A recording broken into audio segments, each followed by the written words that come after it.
누가 이 사람을 모르시나요? 이름도 성도 얼굴도 가물가물한 무심한 세월. 33년 이산의 아픔은 전파를 타고 이 땅을 울음바다로 만들었다. 1천만 이산 가족의 가슴에 불을 지르고 피 맺힌 사연을 쏟아낸 특별생방송 이산가족을 찾습니다. 그 거대한 운명의 드라마는 도대체 왜 전후 30년이 지나서야 탄생한 걸까? 이 세상 끝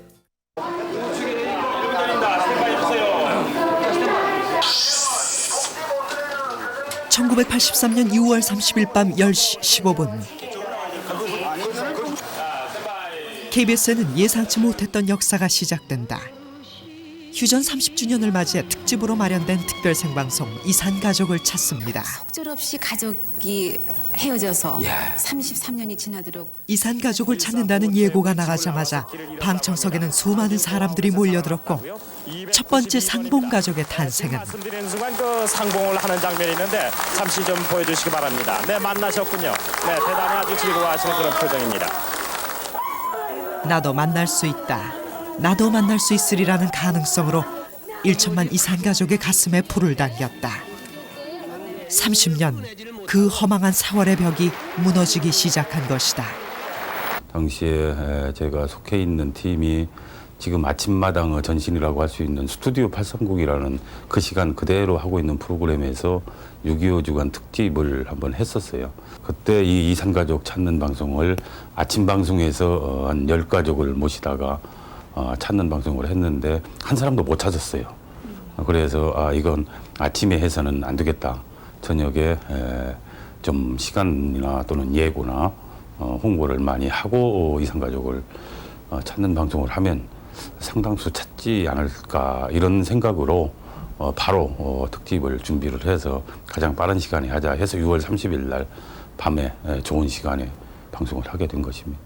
시청자 앞에 쳤을 특별 생방송 이산가족을 찾습니다는 처음 기획할 때만 해도 2시간짜리 단발성 특집이었다. 그러다 이산가족 150명을 초청한 자리에 1000여 명이 넘는 사람들이 몰려들었고 프로그램은 연장에 연장을 거듭 결국 138일 연속 생방송이라는 대장정의 길에 오른다. 강산이 3번은 변하고도 남았을 세월. 어머님이세요? 내 모자가 만나셨어요. 그 누가 내 어머니, 내 아버지를 찾을 수 있으리라 상상이나 했었을까. 여러 가족이 다 나오셨는데요. 누구누구 찾으신 거예요? 어머니하고 동생들 셋 찾은 거죠. 같이 내려왔는데 흩어지신 가족이에요. 근데 할아버지는 결혼을 하셨어요. 부부가. 할머니는 혼자서 남매를 키우셨어요. 근데 그 할머니께서 찾았는데 남편을 찾는 남편께서는 가까이 가서 손을 못 잡으세요. 미안하니까. 그리고 할머님은 뒤로 돌아 앉으셨어요, 아예. 나는 이 가진 고생을 다 하면서 이렇게 애들을 키우면서 살았는데 당신은 어떻게 결혼할 수 있느냐라고 하는데 할아버님께서 아무 말씀 못 하시더니 나중에 그냥 등에 업으시고 스튜디오를 뱅글뱅글 도시면서 하염없이 울으시더라고요. 전쟁의 비극과 세월의 무상함에 무너져 내린 사연이 어디 부부 하나던가. 저 뒤에 한번 보세요. 대구 방송 나와주세요. 네, 대구입니다. 어디? 잠시 눈 돌린 사이에 어긋나 버린 길. 어느새 중년이 되어버린 딸의 모습에서 자신의 기억을 더듬어야 하는 백발의 노모에게 전쟁은 애끓는 한과 서름을 안겨주었다. 안순아, 나 엄마 죽은 줄 알았다. 네, 저희 대구예요. 안순아, 엄마 안 죽었네 그래도. 엄마 안 죽었는데 왜 이렇게 안 와? 나 엄마 죽은 줄 알았다. 대구 살아? 나 찾아와야지. 아무리 찾아도 못한대 뭐. 엄마 어디 있나? 그렇게 무정하냐? 네, 어머니를 아주 노모를 만나신 분 또 고아원에서 헤어져 가지고 자매끼리 서로 성도 달리 쓰고 이름도 달리 고아원에 가면 고아원에서 다른 이름 다른 성을 붙여주니까요.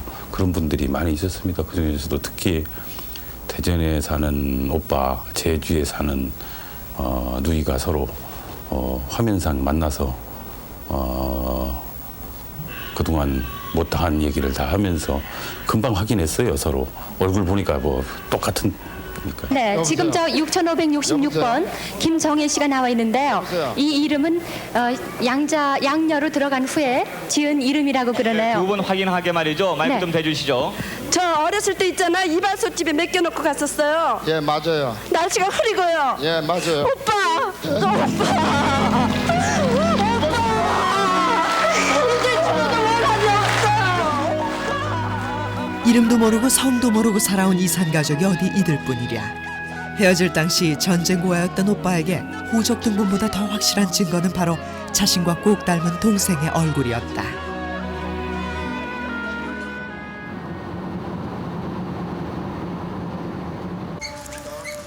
불가능하리라 생각했던 동생과의 만남. 그때 그 시절의 감격과 기쁨은 20여 년이 흐른 지금에 와서도 바로 어제 일처럼 생생하다. 동생을 만나지 못했더라면 그 한많은 세월을 어떻게 살았을까? 꿈은 이루어진다. 그 순간에 그 꿈이 이루어진 거지 그게 만약 없었으면 절대 못 만난 거야. 그냥 한 맺힌 한을 평생 안고 그렇게 아마 죽었을 테지. 하루가 멀다 하고 상봉 소식이 들려오자 이산 가족들은 방송과는 별도로 여의도 광장에 벽보를 붙이고 물샐 틈 없는 통곡의 벽을 만들었다. 해가 뜨나 비가 오나 망부석처럼 혈육을 애타게 찾던 사람들. 그들에게 여의도는 혹시나 하는 희망의 무대였다. 혈육을 찾는 목매인 울음소리가 전국에 울려 퍼지기까지 단장의 서름에 눈물 흘리던 이는 이산 가족만이 아니었다. 당시 한국방송문화연구소에 따르면 방송 5일째인 7월 4일에는 64.9%의 높은 시청률을 기록했으며 시청자 10명 가운데 9명은 눈물을 흘렸다고 전한다. 그렇게 계속해서 138일도 그렇지만 하루 방송 시작해서 16시간 35분이라는 기록도 그때 세웠거든요. 제일 오래 하시. 제일 길게 방송 시작해서 끝날 때까지, 그러니까 마무리할 때까지가 16시간 35분을 계속한 거예요, 방송을요. 그러니까 어떻게 그렇게 할 수가 있을까. 근데 그때는 16시간 35분이 제일 길었지만 뭐 14시간, 15시간, 13시간은 보통이었거든요. 방송 사상 처음으로 138일 연속 생방송이라는 기록을 남기고 역사의 뒤안길로 사라져간 특별 생방송 이산 가족을 찾습니다. 그때로부터 20여 년이 흘렀지만 당시의 감동은 여전히 기억 속에 살아있다. 각 시대별로 가장 대표적인 프로그램을 상영하고 있는데요. 오시는 많은 분들이 다른 데서는 뭐 기억을 가물가물 하다가도 이산가족 찾기 프로그램 코너만 오면은 전부 다 사연이 많으세요. 내 주변 누가 찾았고 뭐 이런 이 장면 다 기억하시고 정말 그런 것들이 대한민국 20여 년 전이지만 정말 우리 하나를 뭉치게 했던 그 시절의 월드컵이 아니었나. 그 시절에 또 우리가 하나가 됐던 그런 하나의 좀 촉매제가 아니었는가 뭐 그런 생각을 하게 됩니다. 도대체 무엇이 30여 년 동안 잠잠하던 사람들의 등을 떠밀고 이산 가족을 찾아 헤매게 만들었던 것일까? 사실 이산 가족 찾기의 역사는 1970년대로 거슬러 올라간다. 그리고 1973년 KBS 라디오의 이산 가족 찾기를 시작으로 각종 신문과 지면 그리고 라디오 등을 통해서 언론과 방송 그리고 정부의 이산 가족을 찾아주려는 노력이 꾸준히 이어져 왔다. 그러나 정작 혈육을 찾겠다고 나서는 사람은 많지 않았다. 신문이라든지 이런 것은 문자를 통해서 정보를 설명하는 것이기 때문에 아무래도 그 한계성이 있습니다. 뿐만 아니라 그런 이산 가족을 찾는 사람들이 그때 당시의 문자 해득률이 얼마나 있을까, 이 부분도 사실은 우리가 연결시켜 볼 만합니다. 전쟁의 아픔을 딛고 앞만 보고 달려왔던 시절 당장 해결해야 할 문제는 헤어진 혈육이 아니라 입에 풀칠하기도 힘겨운 가난의 굴레였다. 그런데 그 굴레가 조금씩 풀리기 시작한다. 그 83년도잖아요. 그러니까 그때는 사실은 기본적인 그 의식주 문제가 해결이 됐고, 그다음에 거의 완전 고용 상태, 그렇기 때문에 흩어진 가족, 그다음에 이산 가족들의 안위를 묻고 하는 이런 이 심리적 그 여유가 생겼다고 하는 게 그게 제일 첫 번째고요. 1980년대 들어서면서 사람들은 한마디로 먹고 살만해진다. 다른 곳을 돌아볼 여유가 생겼다는 얘기다. 특히 1983년은 국제금리와 기름값이 낮아지면서 1인당 국민소득이 2,000불을 돌파하던 해. 당시 혼수품 1호였던 재봉틀이 컬러TV에게 왕관의 자리를 빼앗긴 것도 80년대 초반의 일이다. 전자산업의 진흥으로 집집마다 TV가 한 대씩 보급되던 그때 그 시절. 70년도에는 20.1%에 불과하던 가구당 TV 보급률이 이른바 살만해지면서 83년도에는 무려 82.5%를 기록하게 된다. 전화가 통신수단으로 빛을 발하기 시작한 것도 1980년대. 생방송 중에 전화 연결이 가능했던 것도 전화와 컬러TV라는 문명의 이기가 서민들의 생활 속에 자리를 잡았기 때문이다. 텔레비전 보급이 되지 않는다면 텔레비전에서 아무리 좋은 프로그램을 방송한다 하더라도 사회적으로 큰 반응을 일으키기는 어렵겠죠. 그렇지만 그보다도 텔레비전에 대한 어떤 인식을 바꿔놓을 수 있었고 텔레비전이 진정 사회 전체를 동요시킬 수 있는 이런 주제를 선택했다는 것이 더 큰 이유라고 보여집니다. TV 보급률과 시청률에 힘입어 전국에 흩어져 있는 이산가족을 찾을 수 있던 것은 네트워크 연결을 시도한 당시 제작진의 기술력이었다. 부산에요? 이송자 씨 계십니까? 언니가 지금 서울에 막 달려 나오셨어요. 네. 이쪽으로 오시죠. 잘 좀 봐주세요. 한번 잘 좀 보세요. 과연 내 동생인가 아닌가 좀 한번 보세요. 언니가 나오셨네요. 서울의 언니가 부산의 동생을 화면으로 만나던 순간 전국의 1천만 이산가족은 나도 만날 수 있다는 확신이 선 것이다.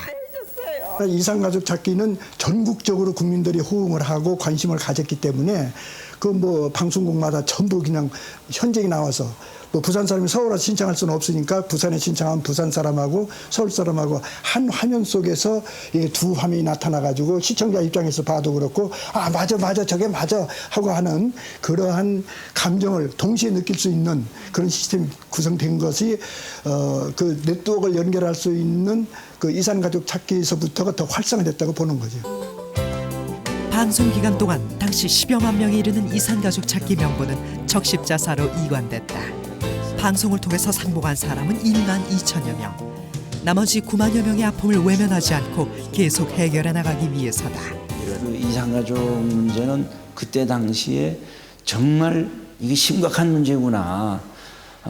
그래서 또 대북 제의를 더 우리가 열심히 그 적십자사로서는 하고 빨리 회담을 해서 이 이산가족을 만나게 해주자는 그런 그 때였었습니다. 1983년 봄물처럼 터져나온 분단의 아픔이 본격적인 치료에 들어선 것은 2해가 지난 1985년. 남북 이산가족이 고향을 방문하는 역사적인 상봉을 시작으로 이후 20여 년 동안 13차례 꾸준한 감격과 기쁨의 무대가 마련됐다. 그러나 그 기나긴 세월 속에 정작 가족을 만난 이들은 1,300여 명. 아직도 80여만 명의 이산가족들이 북녘을 바라보며 단장의 서름을 삼키고 있다. 판문점이 저쪽에 있어요?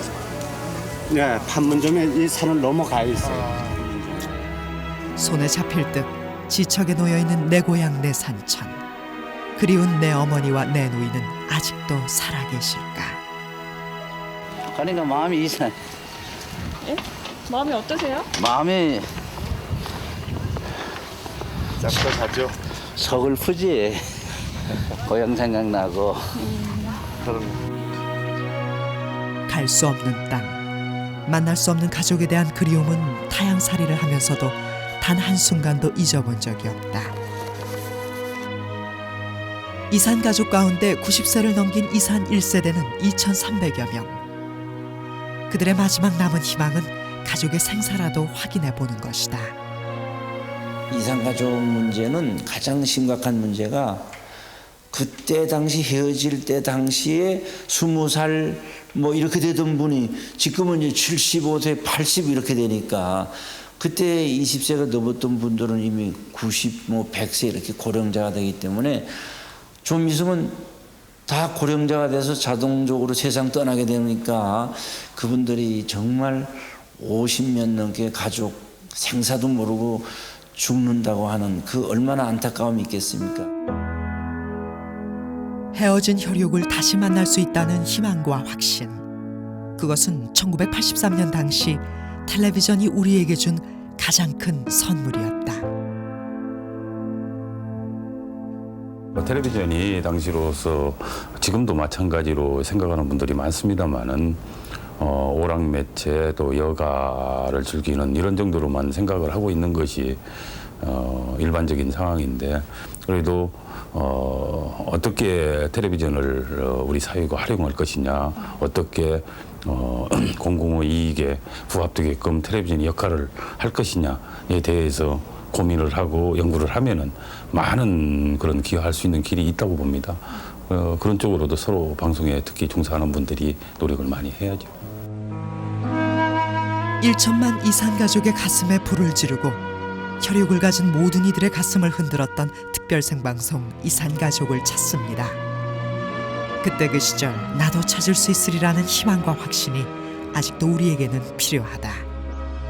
지금도 어딘가에서 통곡의 벽을 만들어가는 이들, 그들의 아픔이 아직도 남아있기 때문이다.